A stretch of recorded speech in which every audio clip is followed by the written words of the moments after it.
നാട്ടിൽ നിന്ന് ഫോൺ വന്നു, പ്രസവിച്ചു. അയാൾ ചോദിച്ചു ആണാണോ പെണ്ണാണോ? വിളിച്ച ആള് പറഞ്ഞു പെൺകുട്ടിയാണ്. സന്തോഷം കൂടെ അയാൾ തുള്ളിച്ചാടി. ഒരു മോള്, ആ മോളെ ഒന്ന് കാണാൻ വേണ്ടി കൊതിച്ച് അയാൾ ലീവ് എടുത്ത് കുറച്ച് മാസങ്ങൾക്ക് ശേഷം നാട്ടിൽ വന്നൊരു കുഞ്ഞു പെൺകുട്ടിയുടെ മുഖം ചോര വാർന്നൊഴുകുന്ന പോലെയുള്ള അവളുടെ മുഖം കണ്ട് അയാൾക്ക് എന്തൊരു സന്തോഷം. തിരിച്ചു പോവാൻ തോന്നില്ല. ഗൾഫിക്ക് പോണല്ലോ, പോവാൻ തോന്നില്ല. ഇന്നത്തെ പോലെ വാട്സപ്പും ഫേസ്ബുക്കും ഫോട്ടോയും അത് അയക്കലും വീഡിയോയും ഒന്നും ഇല്ലാതിരുന്നൊരു കാലം ആ മനുഷ്യൻ മകളെ കണ്ട് തിരിച്ചുപോയി. 2-3 ഫോട്ടോ ഒക്കെ എടുത്ത് അതൊക്കെ കഴുകി, അന്ന് അങ്ങനെയാ, ആ ഫോട്ടോ കഴുകി അതിങ്ങനെ എടുത്ത് അയാൾ കൊണ്ടുപോയി. ഗൾഫിലെത്തിയിട്ട് അയാൾ ചിന്തിച്ചു, എൻ്റെ മോളെ കൂടെ എനിക്ക് ജീവിക്കണം. എന്ത് ചെയ്യും? ഉള്ളതെല്ലാം നുള്ളിപ്പെറുക്കി ഒരു അപ്പാർട്ട്മെന്റ് വാടകക്കെടുത്ത് അയാൾ ഭാര്യനും മോളെയാണ് കൊണ്ടുപോയി ഗൾഫിലേക്ക്. ആൾക്കാർ ചോദിച്ചു എന്തിനാണ് അപ്പം ഫാമിലി കൊണ്ടുവരുന്നത്, എന്താ കയ്യിലുണ്ടാവുക? അയാൾ പറഞ്ഞു ഭാര്യന്റെ കൂടെ ജീവിക്കാനുള്ള കൊതി കൊണ്ടാണ്. പക്ഷെ അത് നുണയാണ്. അയാൾക്ക് മോളെ കാണാനുള്ള കൊതി കൊണ്ടായിരുന്നു അത്. ആ സൗദി അറേബ്യയിലെ നൃത്തം 7ാം ക്ലാസ് വരെ ആ കുട്ടി സൗദി അറേബ്യയിൽ ബാപ്പാന്റെ കൂടെ നിന്നു. മോക്ക് 3.5 വയസ്സായപ്പോ ഭാര്യ പറഞ്ഞു അല്ല സ്കൂളിൽ ചേർത്തണ്ടേ? അയാൾ പറഞ്ഞു ശരി, നമുക്ക് സൗദിയിലെ തന്നെ ഒരു സ്കൂളിൽ ചേർത്താം. ആ പെൺകുട്ടിയെ സൗദി അറേബ്യയിലെ സ്കൂളിൽ ചേർത്തി 14 ജുസ് ഖുർആൻ കാണാതെ പഠിച്ച് അവൾ മനോഹരമായി പഠിച്ച് 7ാം ക്ലാസ്സിൽ എത്തിയപ്പോൾ ഒരു പ്രശ്നമുണ്ടായി. അയാളുടെ ബിസിനസ്, അപ്പോഴേക്കും അയാളൊരു ബിസിനസ്സുകാരനായി, അല്പം ഒന്ന് മോശമായി. ഭാര്യയോട് അയാൾ പറഞ്ഞു എടി നമുക്ക് ഇനി ഫാമിലി ആയിട്ട് ഇവിടെ നിൽക്കാൻ കഴിയില്ല, നീയും മക്കളും നാട്ടിലേക്ക് പൊക്കോ, ഞാൻ ഈ മുങ്ങിത്താന്നുകൊണ്ടിരിക്കുന്ന ബിസിനസ് എങ്ങനെയെങ്കിലും ഒന്ന് രക്ഷപ്പെടുത്തിയെടുക്കാൻ കഴിയുമോ നോക്കട്ടെ. 7ാം ക്ലാസ് പഠിക്കുന്ന പെൺകുട്ടിയുടെ താഴെ 3 ആൺകുട്ടികൾ ഉണ്ടായി. ആ പെണ്ണിന് 3 ആൺകുട്ടികളെയും ഈ പെൺകുട്ടിയെയും കൊണ്ട് നാട്ടിലേക്ക് ആ പെണ്ണും മക്കളും ചേക്കേറി. ഒരു വീട് പൊടി തട്ടിയെടുത്ത് പെയിന്റ് അടിച്ചിട്ട് മക്കളും ഈ ഭാര്യയും കൂടി അവിടെ താമസാക്കി. 8ാം ക്ലാസ്സിൽ നിന്ന് അവളെ സ്കൂളിൽ ചേർത്തു. നാട്ടിലെ സ്കൂളിലാണ് ചേർത്തത് 8-ല്. 8, 9, 10, +1, +2 5 കൊല്ലം സ്കൂളിൽ പഠിച്ചു. പർദ്ദ മാത്രം ഇട്ട് പരിചയമുള്ളൊരു കുട്ടി, 14 ജുസ് ഖുർആൻ കാണാതെ ഓതുന്ന കുട്ടി, മനോഹരമായ ഖിറാത്ത്, എല്ലാം അറിയാം അവക്ക്. അവൾ +2 വരെ സ്കൂളിൽ പഠിച്ചു. +2 കഴിഞ്ഞപ്പോൾ ബാപ്പാനെ വിളിച്ചിട്ട് അവൾ പറഞ്ഞു ഉപ്പ എനിക്ക് ഡിഗ്രിക്ക് പോകണം. ഉപ്പ പറഞ്ഞു പൊക്കോ.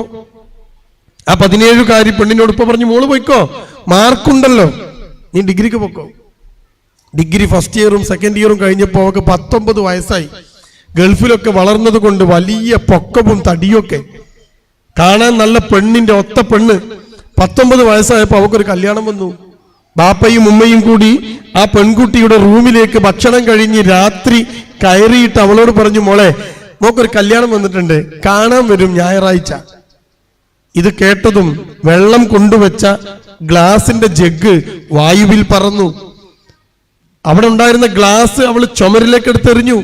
എല്ലാം തട്ടിത്തെറിപ്പിച്ചൊരു ഭ്രാന്തിയെ പോലെ ഈ പെണ്ണ് പെരുമാറിയപ്പോ ബാപ്പയും ഉമ്മയും ഒക്കെ അസ്വസ്ഥരായി. ഒരു കൗൺസിലർ എടുത്ത് കൊണ്ടുചെന്നു ഈ പെൺകുട്ടിയെ. എന്താ മോക്ക് പറ്റിയത്, വിവാഹത്തോട് എന്താ അവൾക്കൊരു താല്പര്യക്കുറവ്? കൗൺസിലർ ആ പെൺകുട്ടിയെ ഒറ്റയ്ക്ക് ഇരുത്തിയിട്ട് സ്വസ്ഥമായി സ്വകാര്യമായി സംസാരിച്ചപ്പോൾ ആ കുട്ടി പറഞ്ഞു കല്യാണത്തോട് എനിക്ക് താല്പര്യക്കുറവൊന്നുമില്ല, ഞാൻ റെഡിയാണ് കല്യാണം കഴിക്കാൻ, പക്ഷേ എനിക്ക് ഒരു പ്രേമമുണ്ട്. ഞാൻ 10ാം ക്ലാസ് പഠിച്ചത് മുതൽ എനിക്കൊരു പ്രേമുണ്ട്. 9-ൽ എന്റെ പിറകെ നടക്കാൻ തുടങ്ങിയ ചെറുക്കനെ 10ാം ക്ലാസ്സിൽ പച്ചക്കൊടി കാണിച്ച് എന്റെ ജീവിതത്തിലേക്ക് ഞാൻ ക്ഷണിച്ചിട്ടുണ്ട്. ഇപ്പം 10ഉം കഴിഞ്ഞ് 10, +1, +2, degree first year second year 5 കൊല്ലമായി ഞാനും അവനും തമ്മിൽ പ്രേമത്തില. അതുകൊണ്ട് നിങ്ങളൊരു കാര്യം ചെയ്യും, വാപ്പാനോട് ഇതൊക്കെ ഒന്ന് പറഞ്ഞേക്ക്. ആ പെൺകുട്ടി കൗൺസിലറോട് പറഞ്ഞു. കൗൺസിലർ ബാപ്പാനെയും ഉമ്മാനെയും വിളിച്ചു പറഞ്ഞു പ്രശ്നമാക്കണ്ട, ഒരു പ്രേമുണ്ട്. ബാപ്പ കുറച്ചേരൊന്ന് ആലോചിച്ചിട്ട് പറഞ്ഞു ശരി നമുക്ക് അന്വേഷിക്കാം. ബാപ്പ അഡ്രസ് വാങ്ങി മോളെ കയ്യിൽ നിന്ന് തിരിച്ചുപോയി. പിറ്റേ ദിവസം അയാള് ഈ അഡ്രസ്സുമായി ചെന്ന് 10-35 കിലോമീറ്റർ അപ്പുറത്തുള്ള ഈ ചെറുക്കന്റെ നാട്ടിൽ ചെന്ന് അന്വേഷിച്ചപ്പോ ആൾക്കാർ പറഞ്ഞു അവൻ കള്ളു കുടിക്കും, അവൻ കഞ്ചാവടിക്കും, അവൻ സിഗരറ്റ് വലിക്കും, അവൻ ഇവളുടെ പ്രേമത്തിന് മുമ്പ് 2-3 പ്രേമങ്ങളുണ്ട്. ഏതോ ഒരു ഗൾഫുകാരന്റെ ഭാര്യയുടെ വീട്ടിൽ ആരും ഇല്ലാത്ത സമയത്ത്, രാത്രി സമയത്ത് അവൻ കയറി ചെന്നിട്ട് നാട്ടുകാർ പിടികൂടി തല്ലിയിട്ടുണ്ട്. വൃത്തികെട്ടവൻ, നീചൻ, നിസ്കരിക്കാത്തവൻ, പറ്റൂല കെട്ടിക്കാൻ. ബാപ്പ തിരിച്ചു പോന്നു. അവളെയും കൊണ്ട് വീണ്ടും കൗൺസിലറുടെ അടുത്ത് വന്നിട്ട് കൗൺസിലറോട് പറഞ്ഞു, ബാപ്പ നടക്കൂല, ഇങ്ങനത്തെ ഒരു ബന്ധം എങ്ങനെ നടക്കാനാ, ഇത് നടക്കൂല. കൗൺസിലർ പറഞ്ഞു, ഞാൻ മനസ്സിലാക്കാങ്ങളെ മോളെ, അവളങ്ങോട്ട് വിട്. വീണ്ടും അവൾ വന്നു. കൗൺസിലർക്ക് മുന്നിൽ ഇരുന്നപ്പോ അയാൾ പറഞ്ഞു, മോളെ അയാൾ കള്ളു കുടിക്കും. ഈ ഡിഗ്രി സെക്കൻഡ് ഇയറിന് പഠിക്കുന്ന ബുദ്ധിയുള്ള SLCക്കും +2നും ഒക്കെ A+കൾ വാരിക്കൂട്ടിയ ഈ പെൺകുട്ടി കൗൺസിലറോട് പറഞ്ഞു, ഐ നോ ദാറ്റ്. അവൻ കള്ളു കുടിക്കും, ഐ നോ ദാറ്റ്, എനിക്കറിയാം. മോളെ അവൻ കഞ്ചാവടിക്കും, ഐ നോ ദാറ്റ്. അവന് പ്രേമങ്ങൾ ഇനിയും ഉണ്ടായിരുന്നു മുമ്പൊക്കെ. ഒരു വീട്ടിൽ നിന്ന് അവനെ പിടിച്ചിട്ടുണ്ട്, ഐ നോ എവ്രിതിങ്, എല്ലാം എനിക്കറിയാം. എന്നിട്ട് അയാളുടെ മുഖത്ത് നോക്കി ആ പെൺകുട്ടി, 19കാരി പെൺകുട്ടി പറഞ്ഞു, പക്ഷേ എന്നെ കെട്ടിയാൽ അവൻ ഡീസന്റ് ആകും, നന്നാകും. കൗൺസിലർ ചോദിച്ചു, ആര് പറഞ്ഞു? അവൻ പറഞ്ഞു, എന്നെ കെട്ടിയാൽ നന്നാകും, എനിക്കിനി ഇവന്റെ കൂടെ അല്ലാതെ വേറെ ഒരുത്തന്റെ കൂടെ ജീവിക്കാൻ കഴിയില്ല. അവൾ അവളുടെ നിലപാട് വ്യക്തമാക്കി. എന്നിട്ട് കൗൺസിലർക്ക് ഒരു ഉറപ്പും കൊടുത്തു, പക്ഷേ ബാപ്പാന്റെയും ഉമ്മാന്റെയും സമ്മതമില്ലാതെ അവന്റെ കൂടെ ഞാൻ ചാടിപ്പോവില്ല, ഞാൻ ഇറങ്ങിപ്പോവില്ല. അത് നിങ്ങൾക്ക് ബാപ്പാക്ക് ഉറപ്പ് കൊടുത്തേക്ക്. വല്ലാത്തൊരു ഔദാര്യം. ബാപ്പയും മകളും ഉമ്മയും തിരിച്ചുപോയി. ആകെ ജീവിതത്തിൽ ഇരുട്ടു പരന്ന പോലെ, നെഞ്ചിനകത്തെന്തോ നെരിപ്പോടെരിയുന്ന പോലെ, ഉമ്മാക്ക് ശ്വാസം മുട്ടുന്ന പോലെ. പക്ഷെ അവര് തിരിച്ചുപോയി. ആ വീട്ടിനകത്ത് എന്നും പ്രശ്നം. മകളെ കാണുമ്പോ ബാപ്പാക്ക് ദേഷ്യം വരും. ബാപ്പ പറയണതൊന്നും അവള് കേൾക്കുന്നില്ല. നാട്ടുകാര് കല്യാണം കൊണ്ടുവന്ന് ഇങ്ങനെ നിറയ്ക്കാണ്, മോളെ കെട്ടിക്കില്ലേ, എന്തെങ്കിലും വെച്ച് നിൽക്കുന്നത്. ആൾക്കാരിങ്ങനെ ചോദിക്കാണ്, ഉത്തരം പറയാൻ കഴിയാതെ ബാപ്പ പുറത്തു പോകാൻ കഴിയുന്നില്ല. ബാപ്പക്ക് ഒരു കല്യാണത്തിന് കൂടാൻ കഴിയുന്നില്ല, കുടുംബ സംഗമത്തിന് കൂടാൻ കഴിയുന്നില്ല. ആളുകൾ ചോദിച്ചു കൊണ്ടേയിരിക്കുന്നു. ആകെ പ്രശ്നം. ബാപ്പയും മോളും തമ്മിൽ വീട്ടിൽ എന്നും പ്രശ്നം. ഉമ്മാക്കെന്നും കണ്ണീര്. ആ വീടിന്റെ സകല അവസ്ഥയും പ്രശ്നത്തിലായി. അവസാനം ബാപ്പ മോളോട് പറയും, ഞാൻ പറയണത് കേൾക്കാൻ കഴിഞ്ഞില്ലെങ്കിൽ എന്തിനാടി ഇവിടെ നിൽക്കണ്, എന്തിനാ ഞാൻ തരുന്നത് തിന്നണ്, എന്നെ അനുസരിക്കാത്തവർ എന്തിനാ ഇവിടെ നിൽക്കണത്? ഇടക്കിടക്ക് ബാപ്പ ചോദിക്കുന്ന ചോദ്യം അയാളുടെ മനസ്സിനുള്ളിൽ നിന്ന് വരുന്നതാ. ഒരു ദിവസം ഈ ചോദ്യം കേട്ട് പെൺകുട്ടി തന്റെ കാതിലും കഴുത്തിലും ഒക്കെ ഉള്ളത് ഊരി വെച്ച്, മോതിരം പോലും ഊരി മേശപ്പുറത്ത് വെച്ച് ഒരു ബാഗ് എടുത്ത് തന്റെ സർട്ടിഫിക്കറ്റുകൾ മുഴുവൻ ആ ബാഗിൽ നിറച്ചിട്ട് ഉമ്മാന്റെ അടുത്ത് ചെന്ന് ഉമ്മാനോട് പറഞ്ഞു, ഉമ്മ ഞാൻ പോവാണ്, ബാപ്പൻക്ക് സ്വൈര്യം തരില്ല. കുറ്റം ബാപ്പക്ക. ബാപ്പ സ്വൈര്യം തരില്ല എനിക്ക്, ഞാൻ ഇറങ്ങണ്. എന്നെ കാത്തു നിൽക്കുന്നുണ്ട് പുറത്ത്. ബൈക്കുമായി ആ ചെക്കൻ മുടിയൊക്കെ ചെമ്പിച്ച് ഒരു പ്രത്യേക രീതിയിൽ യോ ആക്കി വെച്ച് ബാക്കിലെ സീറ്റ് ഇങ്ങനെ പൊന്തി നിൽക്കുന്ന ഒരു യോ ബൈക്കിന്റെ മുകളിൽ അവൻ കാത്തിരിക്കുന്നു എന്നെ. ഉമ്മനോട് പറഞ്ഞു, ഞാൻ പോവാണ്. ഉമ്മ ഒരുപാട് കരഞ്ഞു, പൊട്ടി കരഞ്ഞു. ആവുന്ന ശക്തി മുഴുവൻ വെച്ച് അവളെ പിടിച്ചു വെച്ച്, ഉമ്മ മോളെ പോവല്ലേ. പക്ഷേ ഉമ്മാന്റെ കൈയൊക്കെ തട്ടിത്തെറിപ്പിച്ച് അതിൽ നിന്നൊക്കെ ഊരി മാറിയിട്ട് അവള് പറഞ്ഞു, പോയേ പറ്റൂ, എനിക്ക് വേറൊരാളുടെ കൂടെ ജീവിതമില്ലമ്മ, ഞാൻ പോയേ പറ്റൂ. ഉമ്മന്റെ കരച്ചിൽ ആർത്തനാദമായി മാറിയെങ്കിലും തിരിഞ്ഞു നോക്കാതെ നടന്ന് കൊലായിലെത്തിയപ്പോ ബാപ്പ നിൽക്കുന്നു കൊലായില്. ബാപ്പാനോടും പറഞ്ഞു, ഞാൻ പോവാണ്, അസ്സലാമു അലൈക്കും. ബാപ്പ പറഞ്ഞു, മോളെ പോയാൽ ഇറങ്ങിയ ബാപ്പ കേറ്റൂല. പിന്നെ ഇറങ്ങിയതാ. തീരുമാനിച്ചിട്ട് പൊക്കോ മോള്. അവള് പറഞ്ഞു, തീരുമാനിച്ചിട്ടുണ്ട്, ഇനി തീരുമാനിക്കാനൊന്നുമില്ല, മാറി നിൽക്ക് ബാപ്പ, ഞാൻ പോട്ടെ. ബാപ്പ അവളങ്ങ് ഇറങ്ങുമ്പോ ബാപ്പ പറഞ്ഞു, മോളെ മയ്യത്ത് പോലും കേറ്റൂല കേട്ടോ ഞാൻ ഈ വീട്ടിക്ക്. അവൾ ഇറങ്ങിപ്പോയി. ആ ബൈക്കിന്റെ പിറകിൽ കയറി അവന്റെ കൂടെ അവൾ ഓടിച്ച് ജീവിതത്തിലേക്ക് പോകുമ്പോ കാണാമറയത്തേക്ക് ഇങ്ങനെ ഓടിപ്പോയ തന്റെ പെൺകുഞ്ഞിനെ ഓർത്ത് അയാൾ ഇങ്ങനെ അന്തം വിട്ടു നിന്നു. പ്രാർത്ഥിച്ച് പടച്ചവനോട് കിട്ടിയ കുട്ടിയത്. അയാൾ ഇങ്ങനെ സങ്കടപ്പെട്ടു. ഇടനെഞ്ചിൽ കിടത്തിയിട്ടാണ് ആ കുട്ടിയെ വളർത്തിയത്. അയാൾ തന്റെ സമ്പാദ്യം മുഴുവൻ കൂട്ടിവെച്ചിട്ട് ഭാര്യയും മകളെയും ഗൾഫിലേക്ക് കൊണ്ടുവന്നത് ഈ പെൺകുട്ടിനെ കാണാനാ. ജീവിതത്തിൽ അയാൾ പറഞ്ഞു പോയി, പടച്ചോനെ വേണ്ടിയില്ലായിരുന്നു എനിക്ക് ഇങ്ങനെ ഒരു മോള്. ആലോചിച്ച് നോക്ക്. കഴിഞ്ഞില്ല, അവിടെയും തീർന്നില്ല. ആ പെൺകുട്ടി പോയി, മംഗലാപുരത്തേക്കാ പോയത്.